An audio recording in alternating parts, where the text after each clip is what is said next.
స్కూల్లో చింటూతో పాటు రోహిణి వాళ్ళ అమ్మని చూసిన బాలు. నిజంగానే రోహిణి తన తల్లని తెలుసుకోబోతున్నాడా? తెలుసుకోవాలనుకుంటే ఇప్పుడే మన ఛానల్ని సబ్స్క్రైబ్ చేసుకొని పక్కనే ఉన్న బెల్ ఐకాన్ని క్లిక్ చేయండి. ఇంట్లో గొడవ సద్దు మణిగిన తర్వాత రోహిణి, మనోజ్ ఇద్దరు వాళ్ళ షాప్కి వస్తారు. అప్పుడు రోహిణి ఖాతాలు తిరగేస్తూ ఉండగా ఒక పోస్ట్ కనబడుతుంది. అందులోంచి కాగితాలు తీసి రోహిణి ఒక్కసారిగా షాక్ అవుతుంది. మనోజ్ తన కస్టమర్తో మాట్లాడుతూ ఉంటాడు. అప్పుడు రోహిణి కోపంగా మనోజ్ వైపు వెళ్ళి, ఏంటి మనోజ్, ఏమైనా బుర్ర పనిచేస్తుందా నీకు? ఏంటిది, ఇంకా జీఎస్టీ పే చేయలేదా?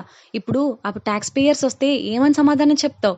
ఎక్కడి నుంచి డబ్బు తీసుకొస్తావు? అసలు బుద్ధుందా నీకు అని అడుగుతుంది. పైగా ఈ నోటీస్ వచ్చి 10 రోజులు అవుతుంది, ఇప్పటికీ ఏం చేయలేదు, కనీసం నాతో ఒక మాట కూడా చెప్పలేదు, అసలు ఏమైంది అని అడుగుతుంది. వర్క్ ప్రెషర్లో పడి ఇదంతా చూసుకోలేదు, కడదాంలే అంటాడు. అప్పుడు రోహిణి, కడదాంలేయా, అంత ఈజీగా ఎలా చెప్పేస్తున్నావు మనోజ్? వాళ్ళు గనక సడన్గా వస్తే ఏం చేస్తావు? డబ్బు ఎక్కడి నుంచి తీసుకొచ్చి కడతావు అని అడుగుతుంది. నాకు తెలుసు రోహిణి, చూసుకుందాం అంటాడు. అప్పుడు రోహిణి, ఏంటి ప్రతిదానికి చూసుకుందాం చేద్దాం అంటాడు. మరి టెన్షన్ పడక ఏం చేయమంటావు? ఇది షాప్కి సంబంధించిన విషయం, ఎందుకైనా మంచిది వెళ్ళి కొంచెం అడుగు, ఎక్స్క్యూజ్ అడిగితే ఏమైనా చెయ్యొచ్చేమో. మళ్ళీ ట్యాక్స్ పేయర్స్ కనుక వచ్చారంటే మనల్ని వదలరు కట్టేదాకా, నీకేమైనా అర్థమవుతుందా అంటుంది. అప్పుడు మనోజ్, ఏం పర్వాలేదులే రోహిణి, చూసుకుందామని చెప్తున్నాను కదా అంటాడు. కరెక్ట్గా వీళ్ళు అనుకున్నారో లేదో అప్పుడే ట్యాక్స్ పేయర్స్ ముగ్గురు కలిపి వస్తారు. మనోజ్ అనుకుంటాడు, ఓ కస్టమర్స్ వస్తున్నారు రోహిణి, పద మన పని మనం చూసుకుందాం అంటారు. ఇంతకీ వాళ్ళు కస్టమర్స్ కాదు, ట్యాక్స్ పేయర్స్. వాళ్ళు వచ్చి రాగానే ఎవరి షాప్కి ఓనర్ అని అడుగుతాడు. అప్పుడు మనోజ్, నేనే సార్ ఓనర్, ఏం చూస్తారు, ఏం ప్రోడక్ట్ కావాలి, ఏసీయా ఫ్రిడ్జా అని అడుగుతాడు. ఏసీ ఫ్రిడ్జా, షాప్ కావాలి అని అడుగుతారు వాళ్ళు. షాపా, అదేంటి అని అడుగుతారు. మేము కొనడానికి రాలేదు, మేము ట్యాక్స్ పేయర్స్ అనగానే ఇద్దరు మొహాలు షాక్లో ఉంటాయి. జిఎస్టీ పేయర్స్లో ఒక అతను, అసలు నీ షాపా ఇది, అసలు నువ్వేనా ఓనర్, నాకు డౌట్ వస్తుందంటే, సార్ షాప్ నాదే సార్, పైగా నేను కూడా చదువుకున్నాను సార్, ఇదిగోండి అని విజిటింగ్ కార్డు ఇస్తారు. ఆహా సార్ చదువుకున్నాడంట, చదువుకున్నావు కానీ ఈ జిఎస్టీ పే చేయడం, ట్యాక్స్ ఇవన్నీ తెలీదా నీకు, ఎప్పుడు పే చేయాలనేది? అన్నీ పంపించినా సరే ఏమీ ఎరగనట్టు అలా చూస్తావేంటి? మాకు తెలీదు, మాకు ఇప్పుడు మీరు జిఎస్టీ ఇదంతా క్లియర్ చేయాల్సిందే, అప్పటికి కానీ మేము కదలం అంటాడు. అసలు నోటీస్ పంపించినా సరే రెస్పాన్స్ లేదు, అసలు ఇంత నిర్లక్ష్యమైన మనుషుల్ని మేము ఎక్కడా చూడలేదు అంటారు. అయినా మీలాంటి వాళ్ళకి ఇలా కాదు, మొత్తం షాప్ అంతా మేము ఆక్రమించేసి సీలేసి పాడేస్తాం, దరిద్రం వదిలిపోద్ది, అప్పటికి మీకు బుద్ధి వస్తుంది అనగానే రోహిణి, మనోజ్ ఇద్దరు షాక్ అయిపోతారు.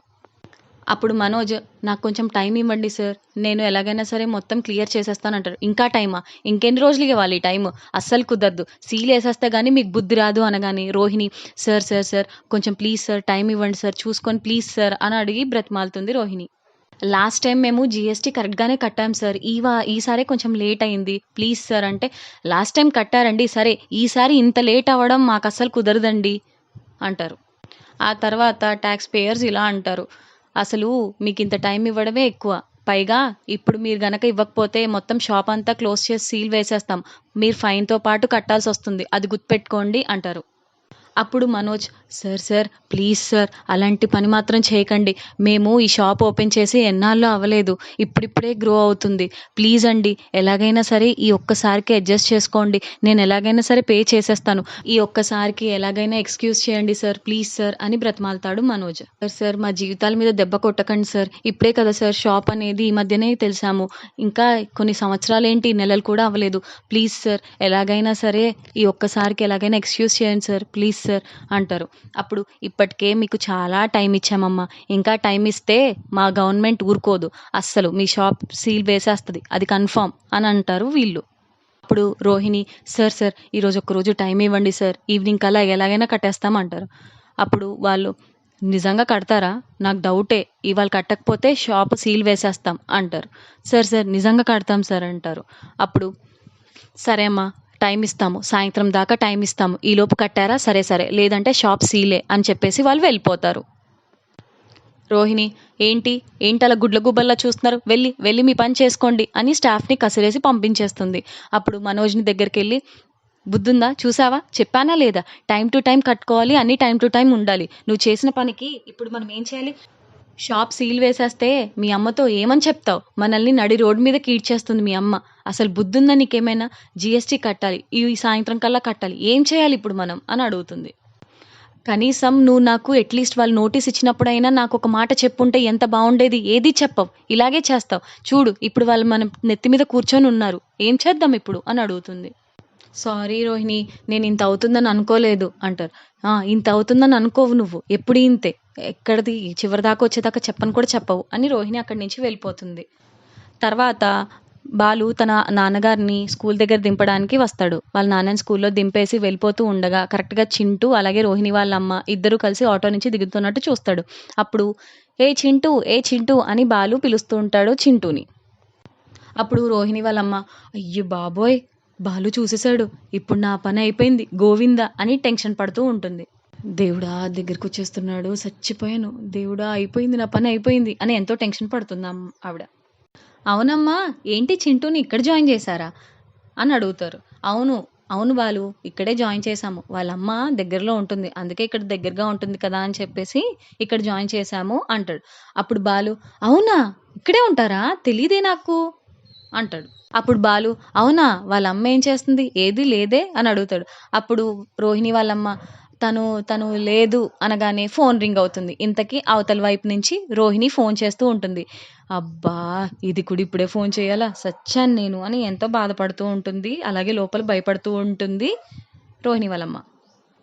బాలుకి గనక నిజం తెలిసిందనికే ఇంకా సచ్చినట్టే, రోహిణి బతుకు బస్ స్టాండే అని లోపలే అనుకుంటూ ఉంటుంది.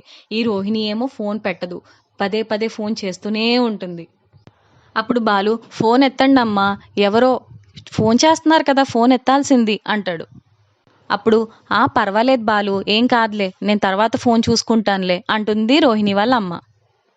అప్పుడు బాలు, అలా కాదండి, ఎందుకు ఇంత తొందరగా తీసుకురావడం అమ్మా, కొంచెం కరెక్ట్గా టైంకి తీసుకురావాల్సింది, ఎందుకు ఇంత తొందరగా అంటే అప్పుడు రోహిణి వాళ్ళమ్మ, సర్లే ఏం కాదు, ఇక్కడ వీధులు ఇక్కడంతా ట్రాఫిక్ ఎక్కువగా ఉంది, ముందుగానే తీసుకొచ్చేసి దింపేస్తున్నాను, అలా అయితే స్కూల్ టైం అవ్వకుండా తీసుకొచ్చి వినట్టు ఉంటుంది కదా బాలు, అందుకనే ముందే తీసుకొస్తున్నాను అంటుంది. అప్పుడు బాలు, సరే సరే సరే చింటూ పద, మనం ఐస్ క్రీమ్ కొనుక్కుని వద్దాం, పద పద అని చెప్పేసి తీసుకెళ్ళిపోతాడు చింటూని.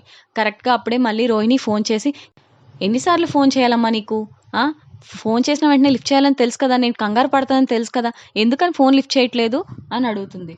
అప్పుడు వాళ్ళమ్మ, నీకేం తెలుసా ఇక్కడ నా బాధ, బాలు వచ్చాడు తెలుసా నీకు ఆ విషయం, మమ్మల్ని చూశాడు, చింటూ నన్ను చూశాడు అనగానే రోహిణి షాక్ అయిపోయి అలా ఉండిపోతుంది. అప్పుడు రోహిణి, ఏం మాట్లాడుతున్నావమ్మా, బాలు రావడం ఏంటి, నిజమేనా అని అడుగుతుంది. అప్పుడు వాళ్ళమ్మ, అవునే వచ్చాడు, వచ్చి నన్ను డీటెయిల్స్ అడిగాడు, నేను ఏదో అలా అలా కవర్ చేసేసాను, ఏం చేయాలో అర్థం కాలేదు, ఇప్పటికి కూడా టెన్షన్గా ఉంది నాకు అంటుంది. అక్కడికి ఎందుకు వచ్చాడో, అవును ఏడి చింటూ ఏడి అని అడుగుతుంది. అప్పుడు చింటూ అని చెప్పేసి పక్క చూడగానే, ఉండు బాలు చింటూ ఇద్దరు వస్తున్నారు, నేను ఫోన్ పెట్టేస్తాను, తర్వాత ఫోన్ చేస్తాను బాయ్ అని పెట్టేస్తుంది. రోహిణి ఏమో కంగారులో, వామ్మో ఇప్పుడు బాలు అక్కడే ఉన్నాడు, ఏం తెలుసుకుంటాడో ఏంటో, ఏం చేస్తుందో ఏంటో, ఏం జరుగుతుందో ఏంటో అని క్వశ్చన్ మీద క్వశ్చన్ తానే వేసుకుంటూ ఉంటుంది. సరే నేను లొకేషన్ పెడతాను, అక్కడికి వచ్చాక అప్పుడు మాట్లాడుకుందామమ్మా అని పెట్టేస్తున్నది ఫోన్. ఏంటమ్మా ఏంటి ఏం మాట్లాడుతున్నారు, ఇంగో చింటూకి ఐస్ క్రీమ్ కొనేసి ఇచ్చాను, చక్కగా తింటున్నాడు అనగానే, సరే పద చింటూ తీసుకెళ్తానంటే, అదేంటమ్మా ఎప్పుడు నా నుంచి చింటూని దూరంగానే ఉంచుతావు, మేము నచ్చమా ఏంటి మీకు అంటే, చిచ్చి అదేం లేదమ్మా బాలు, అంటే స్కూల్కి టైం అవుతుంది కదా అందుకని తీసుకువెళ్తున్నాను, నువ్వేం అనుకోకు బాలు, అలాంటి పిచ్చి మాటలు అనకు అని అంటుంది రోహిణి వాళ్ళ అమ్మ. సరే అమ్మా మీరు ఎక్కడ ఉంటున్నారు, ఈ చుట్టుపక్కల ఎక్కడైనా ఉంటున్నారంటే, ఈ చుట్టుపక్కల కొంచెం దూరంలో ఉంటున్నాం బాలు అంటుంది. అప్పుడు సరే అమ్మా, మీనా చాలాసార్లు అడిగింది చింటూని, సరే మీరు ఎక్కడ ఉంటున్నారో తర్వాత తెలుసుకుంటాను, అప్పుడు నేను మీనా ఇద్దరం కలిసి వస్తామనగానే, సరే సరే అని చెప్పేసి వెళ్ళిపోతుంది. సరేరా చింటూ బాయ్, మరి నేను వెళ్తాను, బాగా చదువుకో, మంచిగా చదువుకొని మంచి ప్రయోజకుడు అవ్వాలరా నువ్వు అని అంటాడు బాలు. సరే బాలు బాయ్ బాయ్ అని చెప్పేసి అంటాడు చింటూ. అప్పుడు బాలు, సరే అమ్మా మీరు దింపేసి వచ్చేయండి, నేను మిమ్మల్ని తీసుకెళ్ళి దింపేసి నేను వెళ్ళిపోతాను అంటాడు. అప్పుడు రోహిణి వాళ్ళమ్మ, లేదు బాలు నాకు బయట కొంచెం పని ఉంది, నేను పని చూసుకొని వెళ్ళాలి, ఏం పర్వాలేదు నువ్వు వెళ్ళిపో, తర్వాత ఎప్పుడైనా దింపుదుగానిలే అని చెప్పేసి ఇద్దరు వెళ్ళిపోతారు. తర్వాత బాలు ఏంటో ఆలోచిస్తూ ఉంటాడు.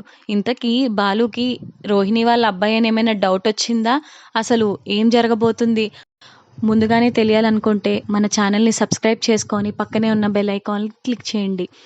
మీ సబ్స్క్రిప్షన్ నాకెంతో ఇంపార్టెంట్. కాబట్టి ప్లీజ్ సబ్స్క్రైబ్ చేసుకొని పక్కనే ఉన్న బెల్ ఐకాన్‌ని క్లిక్ చేయండి. Thank you so much for watching my video.